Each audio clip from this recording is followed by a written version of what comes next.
Hello, sports fan. This is Stephen Hill for Sports Choice Plus. I'm bringing you a very special breakdown. I'm going to be covering the New York Jets taking on the Seattle Seahawks. Before I get right into that, I want to make sure you subscribe to the YouTube channel so you can get all the updates each and every time we have breakdowns here at Sports Choice Plus. Without further ado, we're going to get right into the action. Looking at Seattle, they came off of a heartbreaking loss to the Giants, and they gave up a football game in a much-needed win for the Seattle Seahawks. You're looking at the division. The Rams are running away with the division right now. The Cardinals have fallen off just a tad bit, and you're looking just where Seattle is right now. That defense for the Seahawks, it has improved in the last couple of weeks. They have slowed down some teams, but consistently, they're not good enough to win football games relying on the defense.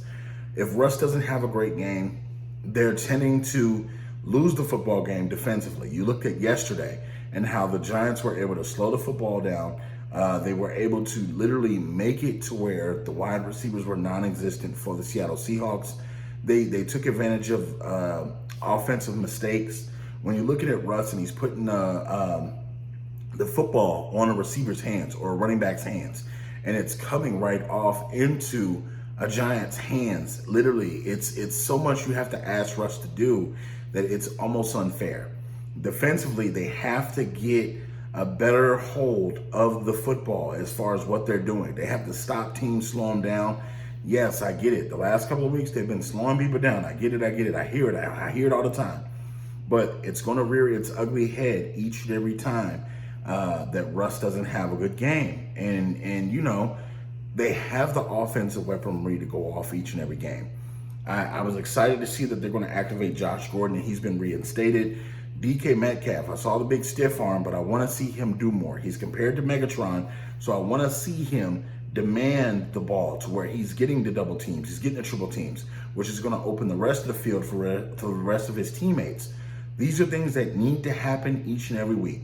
So when I'm looking at this team against this Jets team, I don't expect them to have a lot of issues with them. I know Jamal Adams and company are excited to see this team here so they can go and try to, you know, inflict some pain to them. But you got to keep in mind, you have to win this football game. That Giants game was a must-win football game, whether you know it or not, because the Rams are slowly taking off with this division.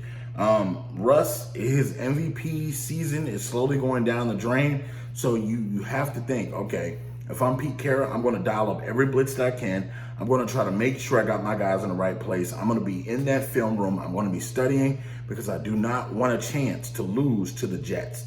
This is a must-win game for Seattle, even though I know they're going to probably make the playoffs. But I want to see them do this and compete and try to keep up with the Rams still. So I'm picking the Seahawks to win this game. I think it's going to be a close game, but I think that they're going to be able to beat the Jets. Jets coming off that heartbreaking loss to the Raiders, it was just terrible. But, you know, this is your chance, Seattle, to start winning some football games. Are you Jets fans? Are you Seahawks fans? Get in the comment section. I am picking the Seahawks to win this one. Tell me what you think. Tell me your predictions, and we'll see you next week when we'll break down more NFL action.